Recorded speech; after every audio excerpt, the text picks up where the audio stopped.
Bonsoir à toutes et à tous et bienvenue sur Canal de Star dans votre émission l'Afterwork. L'Afterwork, c'est l'instant de détente, de décryptage de l'actualité politique, culturelle et sportive et sans oublier le fait de société. Je suis avec mes chroniqueurs Samuel et Hospice. Hospice, bonsoir. Bonsoir Martial, ça fait plaisir d'être en votre compagnie ce soir encore.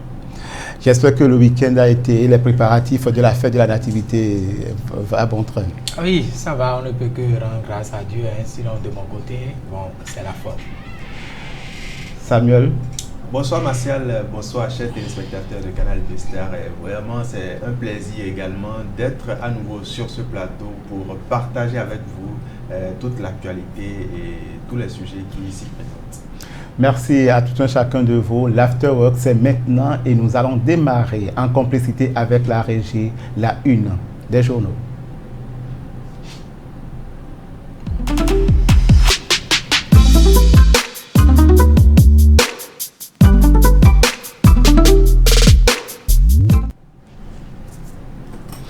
La une des journaux, c'est avec Samuel Moahi. Et Samuel, dites-nous, qu'est-ce qu'on peut retenir de l'actualité de ce 22 décembre 2025? Merci Martial. Et justement, d'après les journaux qui nous sont parvenus à la rédaction aujourd'hui, il ressort qu'à la suite du coup d'État manqué et l'adoption d'une nouvelle constitution, les éclairages du président Patrice Talon continuent de faire écho et même aujourd'hui, plusieurs journaux continuent d'en parler.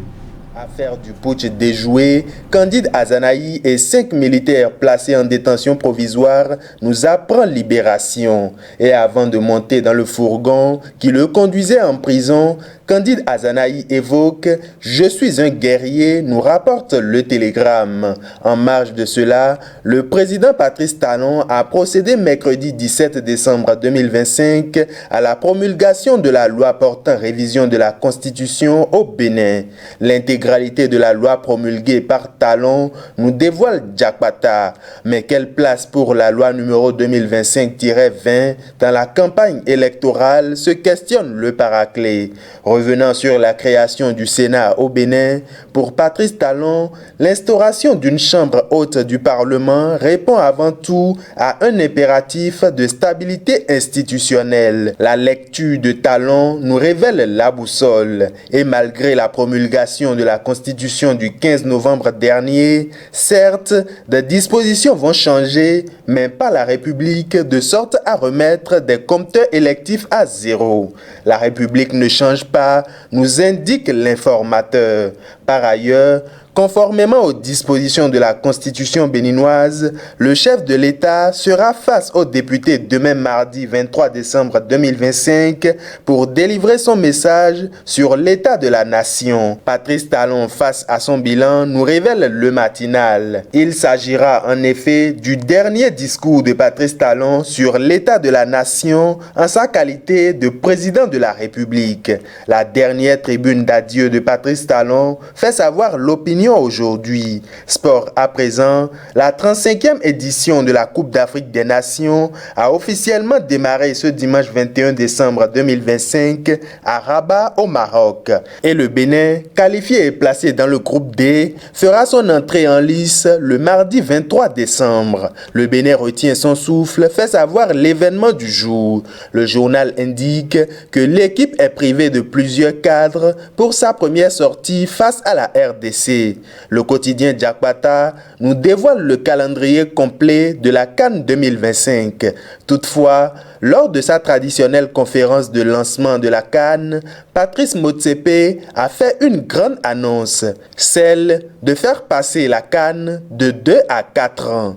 CAN tous les 4 ans, une compétition identitaire dénaturée, mentionne Visa Info. Chers téléspectateurs de Canal de Star, voilà donc l'essentiel à retenir de la revue du jour. Merci à Samuel pour cette randonnée informative de la une des journaux. Samuel, demain, le chef de l'État sera face à la nation pour son discours, son traditionnel discours à la nation.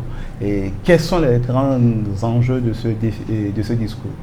Effectivement, Martial, conformément aux dispositions prévues par la Constitution, le chef de l'État, son Excellence Patrice Talon, sera face aux députés demain mardi 23 décembre pour son message sur l'état de la nation. Et justement, tous les Béninois sont à la lueur de l'information et attendent ce message pour avoir des informations, des détails et des précisions sur toutes les avancées, notamment dans le secteur de l'éducation, de l'industrie, tous les secteurs qui englobent le développement pour voir quand même s'il y a un avancement ou un progrès dans l'avancement de l'État.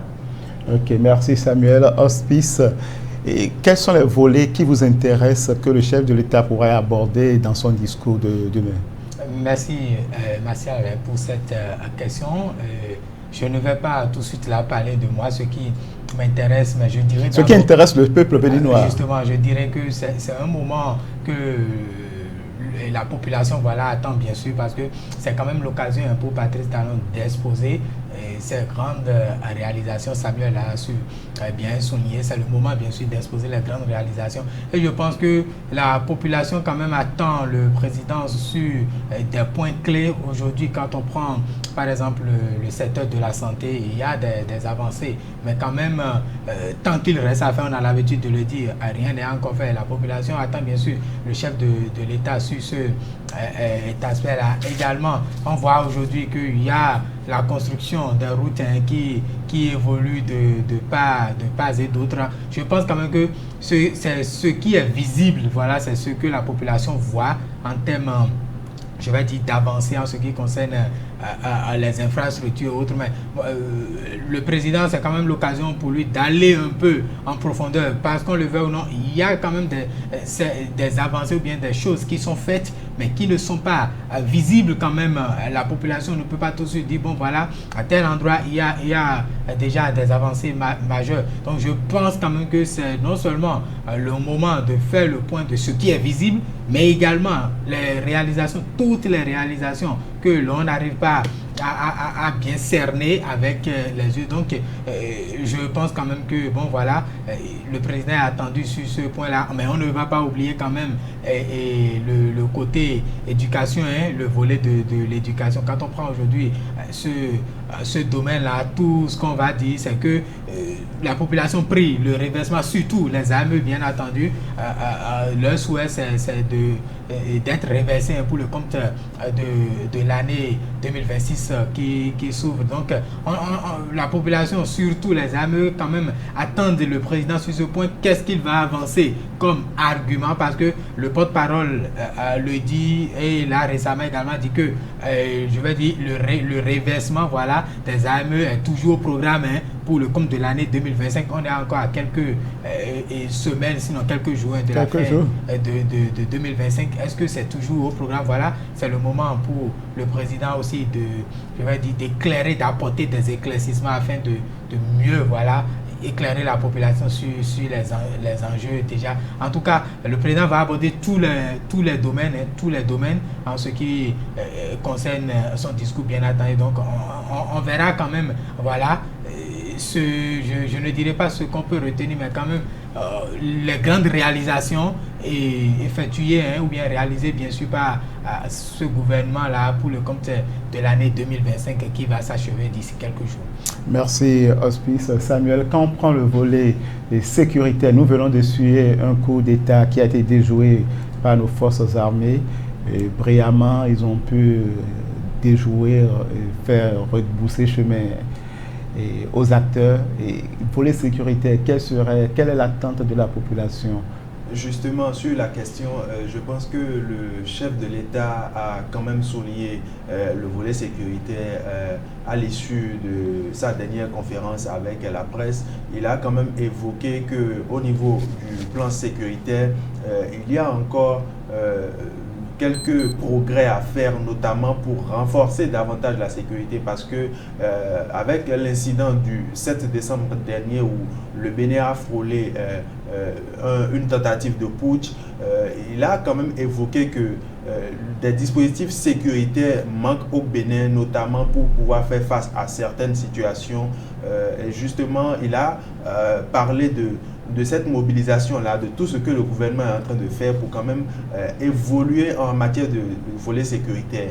Il faut également noter qu'un progrès significatif déjà est fait à ce niveau, notamment pour lutter contre les forces terroristes, notamment dans le nord du Bénin, où plusieurs blindés ont été convoyés par le Bénin pour quand même faire face à cette situation-là. Mais néanmoins, il reste encore quelques avancées à faire dans ce domaine-là, et je pense que le gouvernement est en train de faire le nécessaire pour pouvoir être au top de sa forme et mieux outillé pour pouvoir faire face à toutes les situations sécuritaires auxquelles il sera confronté. Et non seulement le volet sécuritaire, au plan économique, je pense que l'avancée significative est constatée de tous, parce que le PIB qui est en constante évolution, ça c'est indéniable.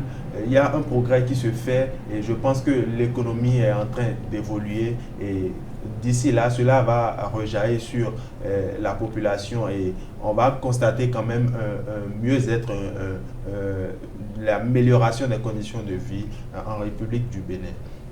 Non seulement ça, pour aborder le volet santé, il y a quand même beaucoup d'améliorations qui se font, notamment en l'équipement des centres hospitaliers, justement, où déjà on note l'approvisionnement en équipement, notamment avec le CNHU, où le centre a été doté d'un nouveau outil, le scanner, justement, pour pouvoir quand même aider les responsables sanitaires à avoir quand même l'équipement qu'il faut. Le plateau technique qu'il faut pour prendre en charge les patients. Pour prendre en charge les patients et pouvoir leur garantir la santé. Parce que s'il n'y a pas d'équipement, ils auront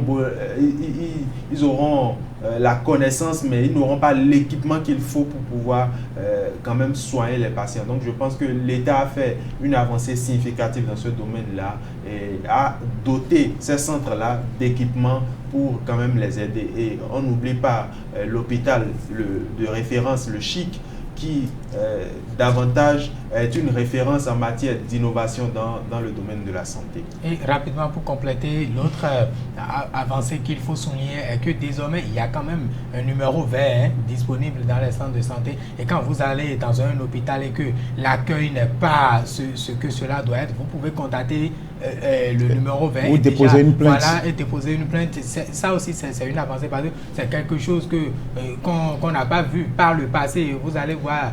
Normalement, les patients aussi ont des droits. Ont des droits, mais à un moment donné, on voit dans des hôpitaux des patients qui sont délaissés, qui ne sont pas pris en charge déjà à leur arrivée. Donc, je pense quand même que ça aussi, c'est une avancée qu'il faut également saluer dans ce secteur-là.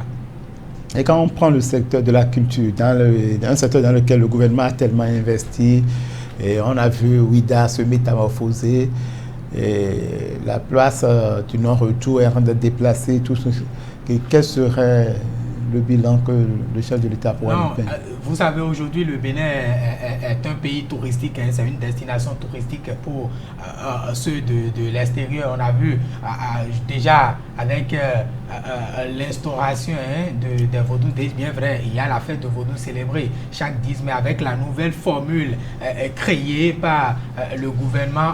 On voit que, bon voilà, en cette période, il y a quand même pas mal de touristes qui viennent juste pour visiter, pour voir quand même toucher les merveilles du Bénin en ce qui concerne la culture. Ce n'est pas pour rien qu'on dit que le Bénin est un pays laïque et également c'est le berceau de l'humanité. Aujourd'hui, quand on prend le secteur culturel, je vais dire, les avancées sautent déjà à l'œil. Vous allez voir, quand on va directement dans le nord, l'arène qui a été, et je vais dire, la cour royale, bien entendu, qui a été construite là-bas, c'est déjà quelque chose qu'il faut saluer. Également, la réflexion en ce qui concerne la porte du non-retour et également d'autres sites touristiques aujourd'hui, ce qui attire beaucoup plus de visiteurs. Et c'est ça qui tout ça contribue quand même au développement économique. On a parlé il y a quelques mois, bien entendu, de cette réduction sur les prix et d'Avignon, Paris, Cotonou, Paris. C'est également pour permettre voilà, à ceux-là qui auront envie de venir non seulement prendre part au vaudouisme, mais quand même découvrir, ne serait-ce que pour une première fois ou bien, je vais dire, une énième fois, le Bénin, c'est quand même permettre à ceux-là, je vais dire, de visiter, voilà, ceux dont le patrimoine même culturel du Bénin. Donc je pense que dans ce secteur du moins là, le bilan c'est quand même ça sera sans nul doute satisfaisant, qu'on le veuille ou non, parce que on ne peut pas ignorer les avancées déjà réalisées dans ce domaine-là, grâce au leadership du ministre de la Culture, Jean-Michel Abim, voilà, avec bien entendu l'appui du gouvernement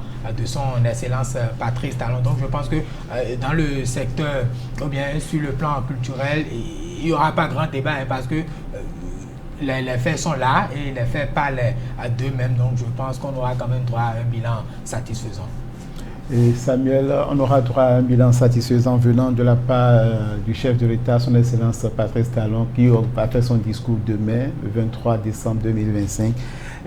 Si nous parlons de l'accès à l'eau potable, quelle avancée on pourrait noter?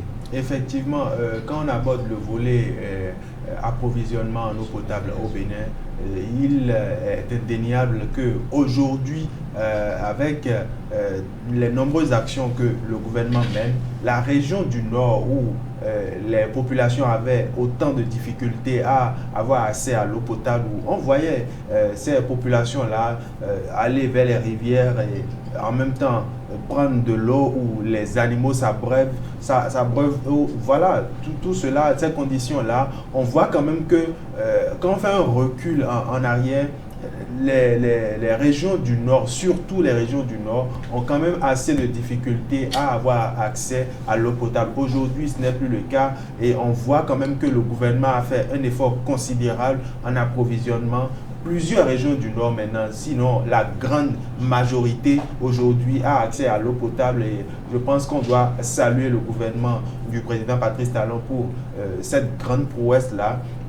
Aujourd'hui, on ne peut plus parler de qualité à avoir accès à l'eau potable aujourd'hui et évoquer certaines régions aujourd'hui, que ce soit le sud comme le nord. La couverture en eau potable est aujourd'hui très répandue. Donc je pense que c'est un bilan très satisfaisant de ce côté-là, même s'il reste encore quelques points à approvisionner en eau potable. Je pense que la grande majorité aujourd'hui a accès à l'eau potable. Merci Samuel Hospice. Nous avons abordé le volet éducation. Qu'est-ce qu'il faut réformer et quelles sont les attentes des populations? Parce qu'il faut qu'on ait des centres de formation au point. Justement, il faut qu'on ait des centres de formation au point.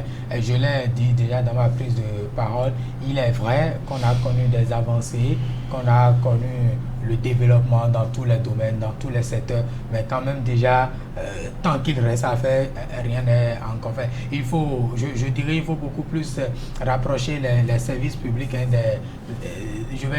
des populations un peu reculées, parce qu'il y a de ces villages, quand vous prenez ces villages aujourd'hui, avant de trouver un centre de santé, il faut des kilomètres, des kilomètres sur kilomètres. Il faut aussi penser à cela, avoir un œil favorable sur ces petits villages, ces zones reculées qui aussi ont besoin, voilà, du social, comme on a l'habitude de le dire. Également, l'approvisionnement en eau potable, c'est bien vrai que des zones reculées, vraiment reculées, surtout quand je prends certains villages de Dassa, aujourd'hui ont accès à l'eau potable, mais quand même, de cette même manière, il y a également des zones qui n'en ont pas et qui nécessitent, ou bien qui sont vraiment dans le besoin. Donc, il faut quand même aussi aller dans ce sens-là. Également, des infrastructures routières. Il y a toujours de ces routes-là qui sont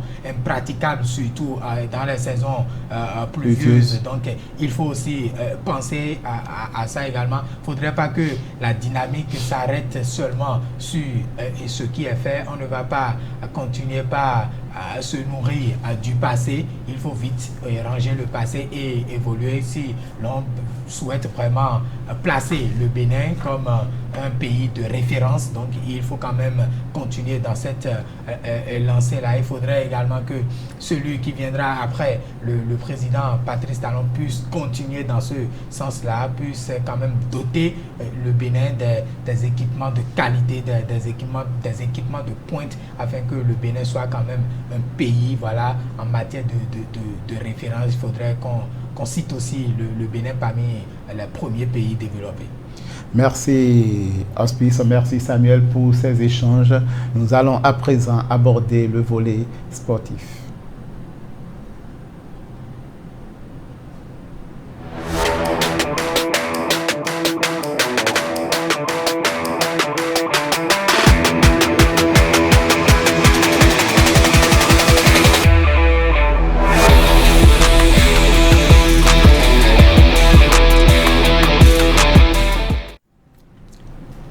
Nous sommes toujours dans l'Afterwork, votre émission, et nous allons aborder la rubrique sportive avec Hospice. Hospice, qu'est-ce qu'on peut retenir de l'actualité sportive de ce 22 décembre 2025?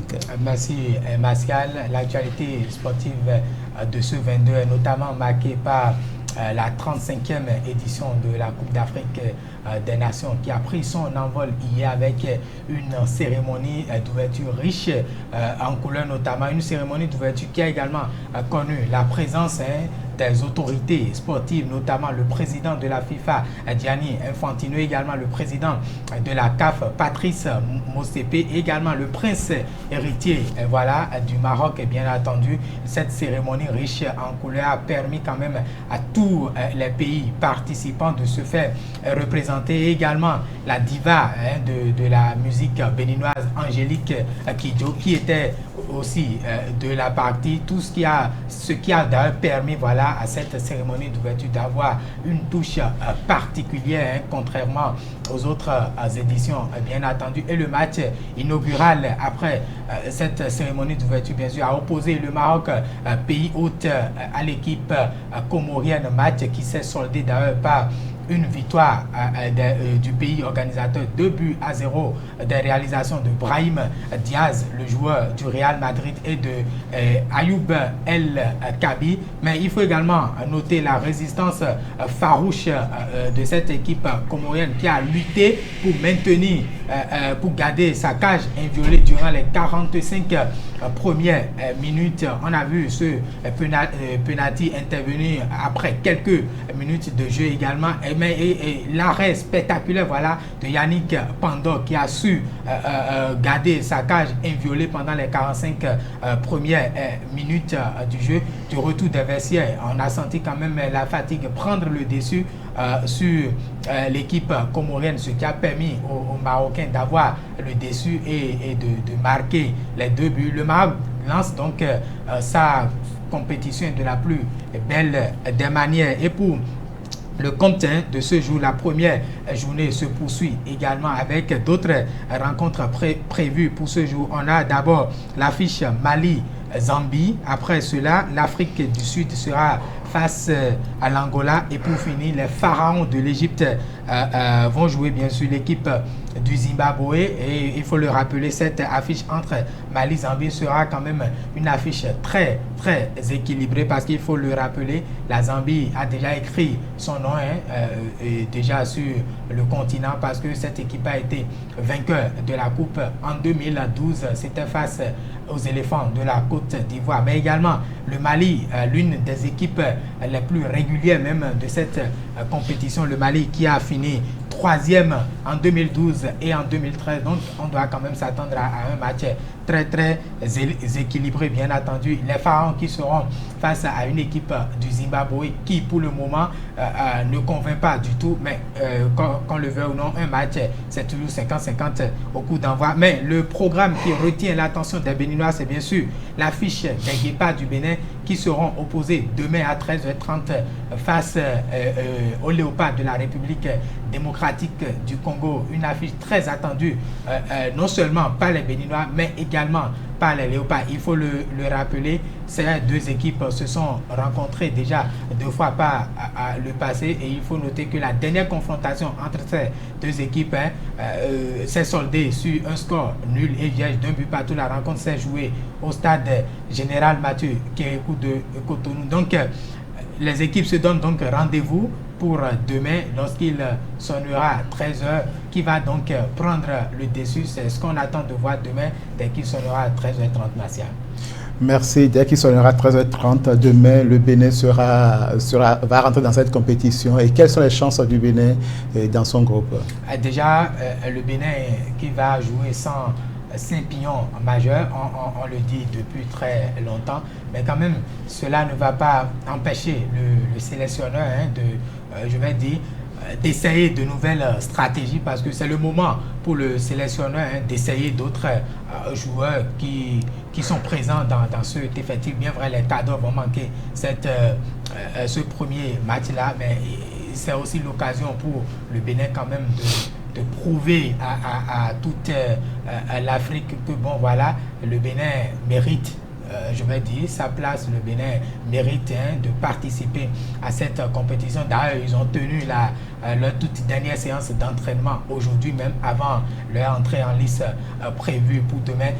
En face, c'est une équipe des Léopards bien organisée, une équipe redoutable qui a déjà un pied et à la Coupe du Monde, si on peut le dire ainsi, parce qu'il reste une toute dernière rencontre des barrages pour cette équipe de la RDC. Donc, c'est une équipe redoutable, vraiment, comme vous l'avez su bien dit. On aura des cadres habitués, Fiston Mayele, Chancel Mbemba, bien entendu, Maswaku ou également Cédric Bakambou, des figures clés quand même de cette équipe. Donc, on aura droit à un match très serré, à défaut quand même de remporter ce match. Le Bénin peut se contenter d'un nul afin de se lancer parfaitement dans la compétition parce qu'une défaite déjà d'entrée n'arrange pas les hommes de Guinée-Nord parce qu'après, on sait qu'il y a le Sénégal champion d'Afrique en 2022 qui est dans cette poule-là. Après, le Botswana que le Bénin n'a jamais joué et une équipe que vous n'avez jamais joué. Attention, il faut se méfier de cette équipe-là. Donc, un match nul d'entrée va permettre quand même aux hommes de Guinée-Nord de se lancer dans la compétition et espérer faire le job face au Botswana et tenir tête face au Sénégal. Mais quand même, le Bénin a toutes les chances possibles de tenir tête face à cette équipe de la RDC. Donc, comme on le dit, wait and see, tout va se jouer demain. Merci Hospice. Et Samuel, le Bénin va jouer son premier match. Quels sont vos mots d'encouragement pour que le 11 national, les Guépards, puissent être davantage motivés, quand même il y a les supporters qui sont déjà là-bas et qui vont les motiver sur le terrain?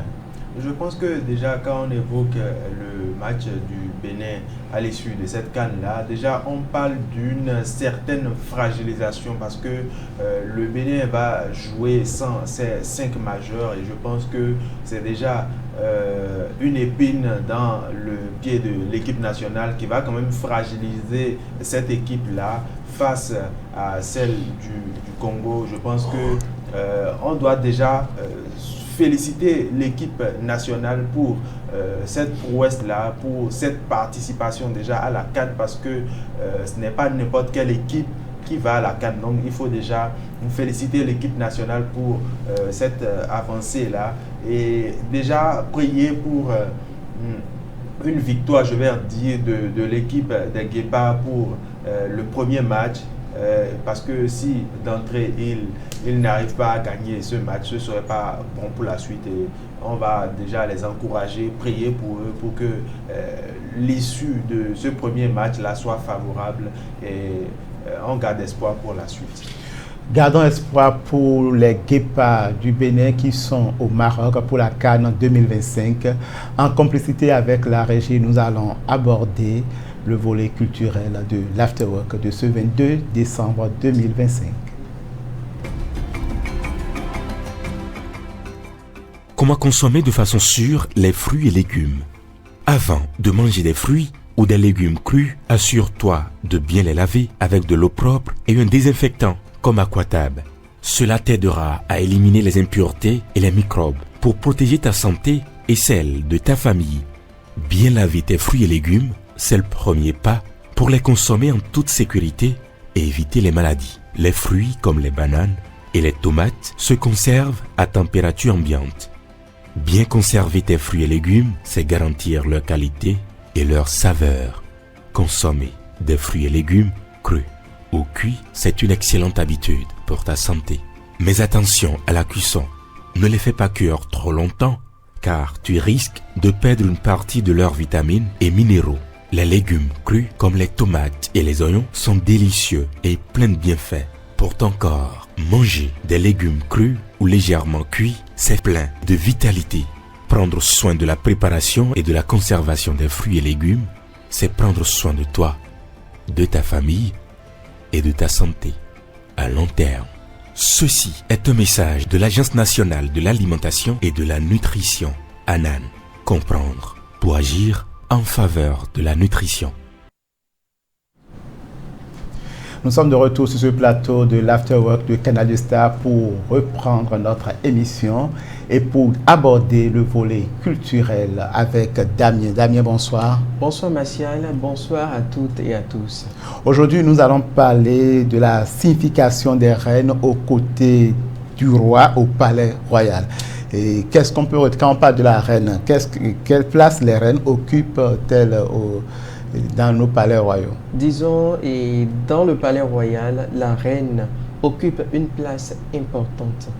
Elle occupe une place centrale. Elle n'est pas seulement l'épouse du roi, mais une figure d'autorité morale, symbole de stabilité et de continuité du royaume.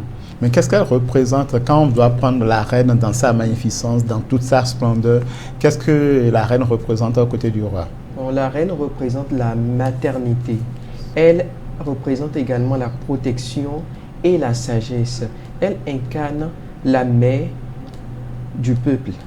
Elle incarne la mère du peuple et participe à l'équilibre du pouvoir royal par sa présence et ses conseils. Et justement, par sa présence et ses conseils, est-ce que la reine intervient dans la gouvernance du royaume? Elle agit comme conseillère discrète dans le royaume, auprès du roi. Elle apporte modération, écoute et réflexion, contribuant à des décisions plus justes et harmonieuses dans le royaume. On sait que dans la plupart de nos royaumes, que les femmes sont les gardiennes de la tradition. Est-ce que les reines aussi participent au rayonnement culturel et traditionnel du royaume? Bien sûr, elle est la gardienne des traditions et des rites du palais. Elle transmet les valeurs ancestrales et participe à l'éducation des héritiers, assurant la pérennité et l'identité royale. Donc, nous pouvons dire dans son ensemble que la reine est véritablement indispensable pour l'équilibre du royaume. Bien sûr, elle est vraiment indispensable. Si elle n'est pas là, disons le roi n'a pas directement sa place. Vous voyez, elle est comme une conseillère à côté du roi. Ok, merci bien Damien. Samuel, vous qui êtes de l'aide culturelle Fond et Marie, et quelle est la place de la reine au sein de vos palais royaux là-bas? Je pense que justement il y a un petit adage qui dit que derrière tout grand homme se trouve une grande femme. Je pense que cela s'illustre à dessein quand on voit un roi qui exerce réellement, qui applique sa fonction de roi, qui gouverne comme il le faut, un roi qui, je vais dire, arrive à étendre son royaume et son hégémonie. Je pense que quand un roi arrive à faire toutes ces prouesses-là, c'est en partie grâce à sa femme, parce que derrière ce roi-là, il y a une femme de cœur, une femme de sagesse, une femme de bravoure, mais tout cela reste dans la discrétion. La femme ne se met pas en avant, elle reste au second plan, elle prodigue de bons conseils à son homme, et je pense que c'est tout cela qui contribue à la grandeur du royaume. Donc la reine est en quelque sorte l'oreiller qui murmure à l'oreille du roi, mais mon roi fait ci, fait ça. Justement, quand on voit nos rois avoir la tranquillité d'esprit, la paix de l'esprit, parce que déjà, il faut une santé mentale solide pour pouvoir diriger tout un royaume. Cette tâche n'est pas une tâche facile. Donc, tous ces conseils-là que la reine prodigue au roi sous l'oreiller,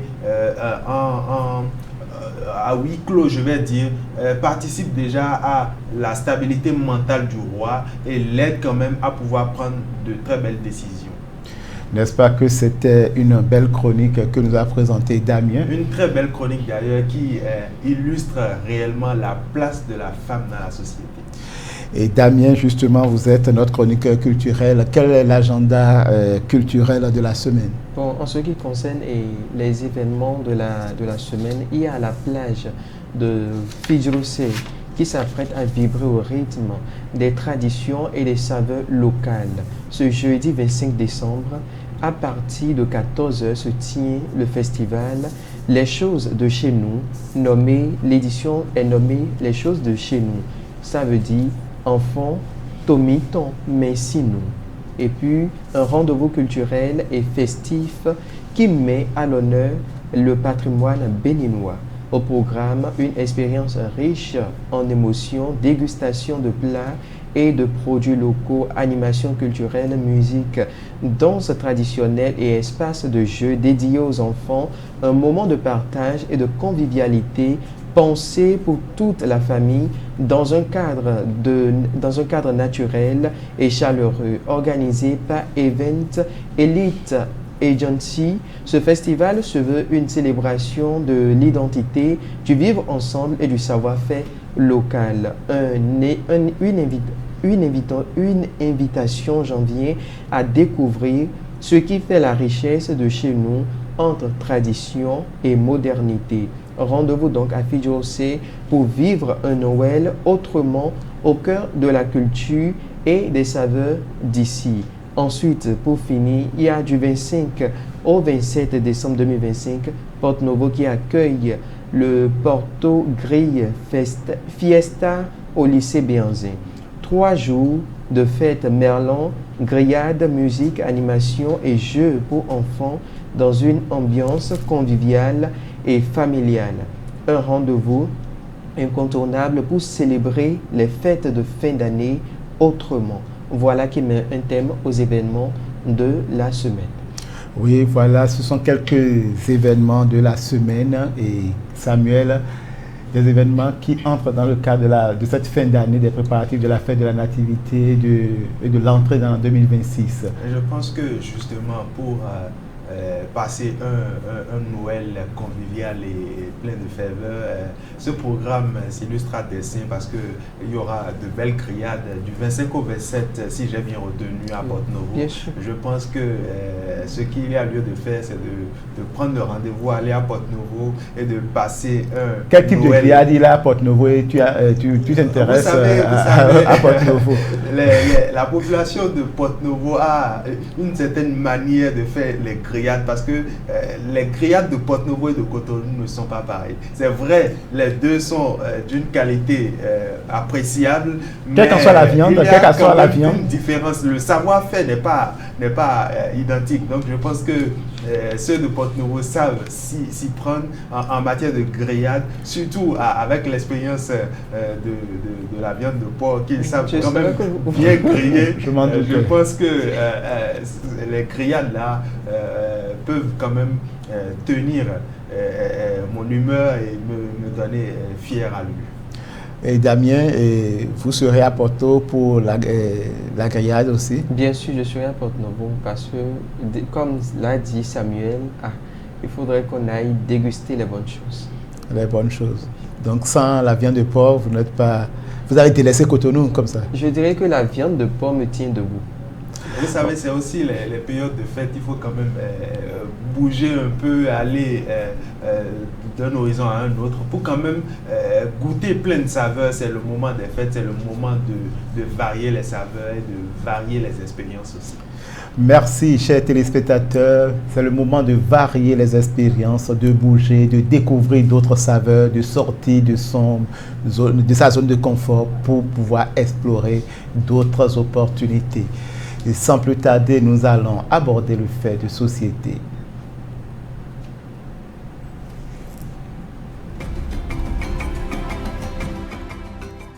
Comment consommer de façon sûre les fruits et légumes? Avant de manger des fruits ou des légumes crus, assure-toi de bien les laver avec de l'eau propre et un désinfectant comme Aquatab. Cela t'aidera à éliminer les impuretés et les microbes pour protéger ta santé et celle de ta famille.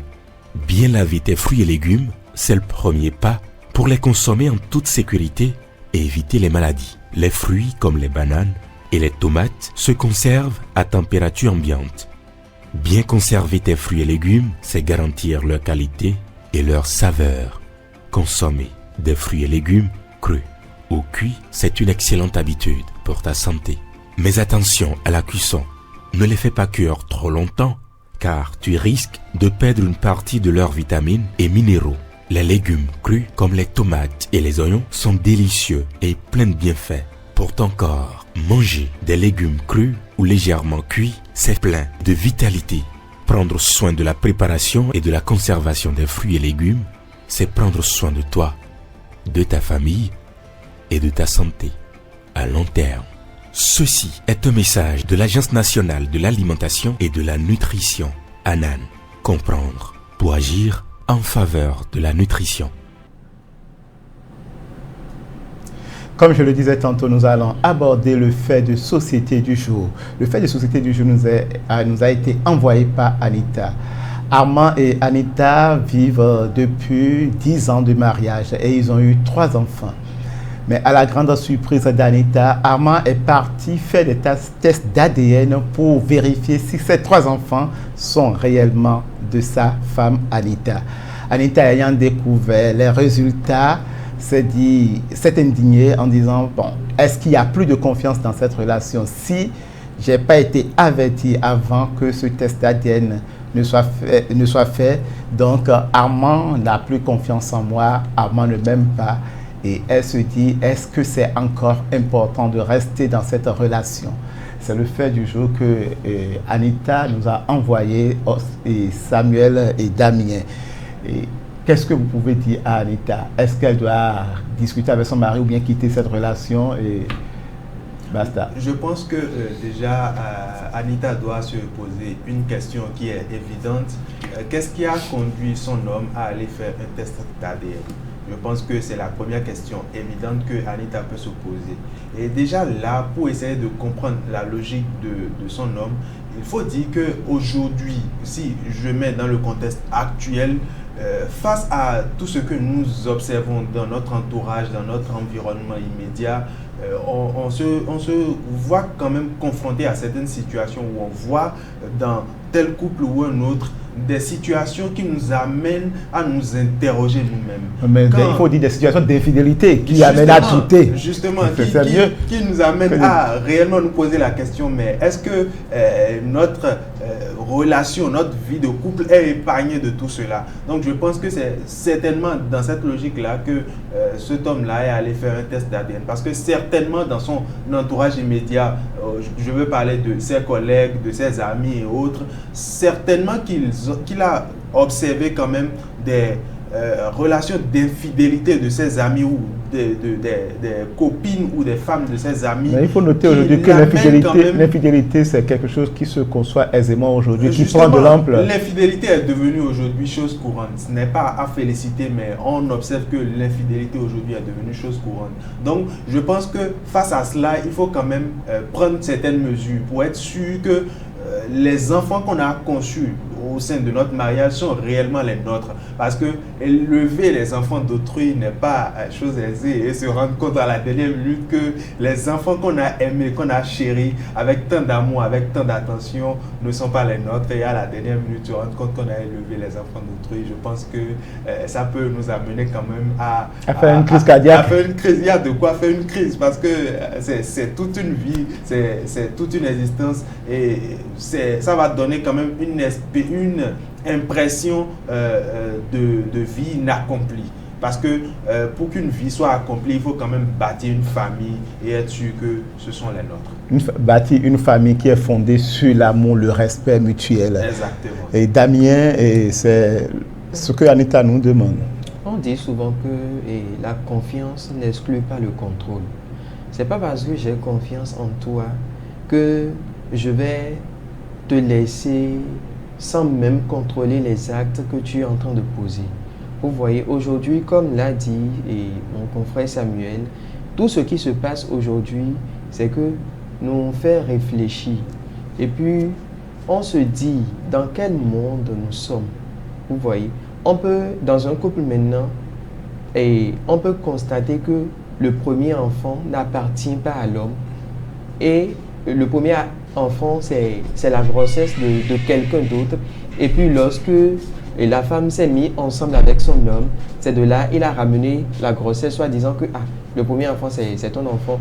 Et c'est par la suite que l'homme va commencer maintenant par concevoir normalement comme cela se doit. Vous voyez? Donc, je peux dire que c'est beaucoup de choses qui ont fait que Armand a voulu faire ce test d'ADN pour vérifier si réellement les enfants sont de lui. Vous voyez. Pour vérifier effectivement si les enfants sont de lui maintenant. Ce que lui reproche Anita, c'est le fait de ne lui avoir rien dit avant de faire le test d'ADN. Est-ce que Armand ne pouvait-il pas dire Anita, je m'en vais faire test d'ADN pour nos enfants avant de le faire? En temps normal, il devrait l'informer. Et puis, avant de poser l'acte. Bon, du fait qu'il ne l'a pas informé, c'est tout comme si il ne reconnaît pas sa place. Moi, je dirais ça. C'est tout comme s'il ne reconnaît vraiment pas sa place. Il devrait l'informer avant de poser l'acte.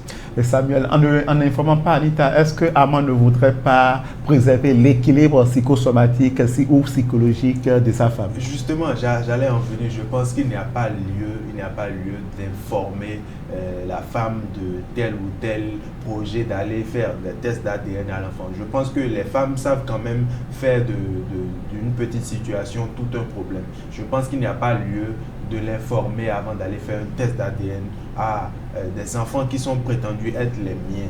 Je pense que c'est juste pour avoir une certaine assurance, une certaine certitude face à la situation à laquelle il se trouve. Je pense que c'est la meilleure chose à faire justement pour être sûr que les enfants ne sont pas des enfants conçus d'autrui justement, ou des enfants qui sont conçus hors foyer et hors ménage. C'est la meilleure chose à faire parce que aujourd'hui, très facilement, avec ce que nous observons dans la société aujourd'hui, les jeunes filles, pour être sûres de garder le mari, peuvent rapidement aller contracter une grossesse d'un individu X et ramener à un individu Y pour lui dire que voilà, c'est la grossesse que tu as. Ou elle a une relation parallèle où l'autre l'a rejetée et pour ne pas rester dans le vide, elle colle la grossesse à un autre individu et lui dit voilà, la grossesse est de toi. L'homme étant compatissant, un homme de bonne foi, de bonne moralité, il va se dire bon, c'est vrai, je suis sorti avec elle, c'est possible que ce soit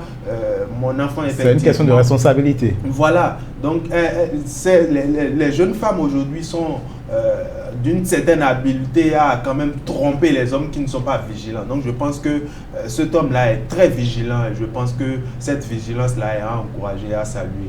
Il n'y a pas lieu de faire de cette initiative-là, d'aller faire un test d'ADN, il n'y a pas lieu d'en faire un problème. C'est son plein droit, c'est le père des enfants. En principe, hein, si on suppose que les enfants sont de lui, c'est le père. Donc il n'a pas besoin d'avertir qui que ce soit avant d'aller faire des tests à ses enfants. C'est son plein droit. Merci Samuel. Damien, Anita nous pose la question de dire, vu qu'il y a une crise de confiance, qu'elle n'a pas été avertie avant de avant que le test ne soit fait, et est-ce qu'elle va rester encore dans cette relation? Quel conseil as-tu à lui donner? Non, elle doit rester dans cette relation parce que, après tout, l'homme détient le pouvoir dans le foyer. L'homme est un signe d'autorité et puis peu importe la décision de l'homme, la femme doit se soumettre. Donc, je lui demanderai tout simplement de prendre son mal en patience et de continuer son chemin avec son homme. Samuel, quel conseil avez-vous à donner? Est-ce que c'est une crise de confiance? On peut dire que c'est une crise de confiance qu'il y a là. Je pense que si Anita n'a rien à se reprocher, elle peut être à l'aise, exemptée de tout préjugé, parce que si elle est sûre, elle est certaine, elle a la pleine conviction qu'elle n'a pas commis d'infidélité, pourquoi se remettre en question et vouloir faire de cette situation-là tout un problème? Je pense qu'il n'y a pas lieu de douter de la confiance de cet homme-là, parce qu'il a simplement voulu être sûr que les enfants sont de lui. Peut-être que c'est une situation qu'il a vécue ou bien à laquelle il a assisté en ville et qui l'a amené quand même à se poser des questions. Est-ce que cela ne se retrouve pas dans son foyer à lui? Est-ce qu'il n'est pas peut-être dans la même situation que ceux-là qui sont en ville et qui élèvent parfois même les enfants d'autrui? Donc je pense que c'est pour vérifier cela qu'il est allé faire le test d'ADN. Donc il n'y a pas lieu pour Anita de douter de l'amour, de la sincérité de cet homme-là. Il a agi en homme averti, en homme responsable justement. Donc je pense que elle doit justement essayer de se mettre à la place de cet homme-là, voir justement que c'est pour être sûr que les enfants sont de lui. Et justement, avec ce test d'ADN qui révèle d'ailleurs que les enfants sont de lui, il va mieux s'occuper de ses enfants parce qu'il a désormais la certitude que les enfants sont de lui. Donc, il sera fier de ses enfants. Il sera fier également de sa femme. De sa femme, parce que désormais, il sait que sa femme lui est fidèle et que les enfants sont d'eux et qu'il n'y a pas d'intrus entre griffes dans leur couple. Et je pense que cela va d'ailleurs renforcer l'amour qu'il y a entre eux. Donc, il n'y a pas lieu de faire de cela toute une crise, toute une panique. Je pense qu'elle doit désormais être fière de son mari qui va d'ailleurs l'aimer davantage. Merci à Samuel, merci à Damien, chers téléspectateurs, chers Anita et Amand. Nous vous invitons à plus de communication, à plus de dialogue et votre amour va emporter beaucoup de fruits. Anita, ça ne sert à rien de faire d'une taupière une montagne. Discute avec ton mari.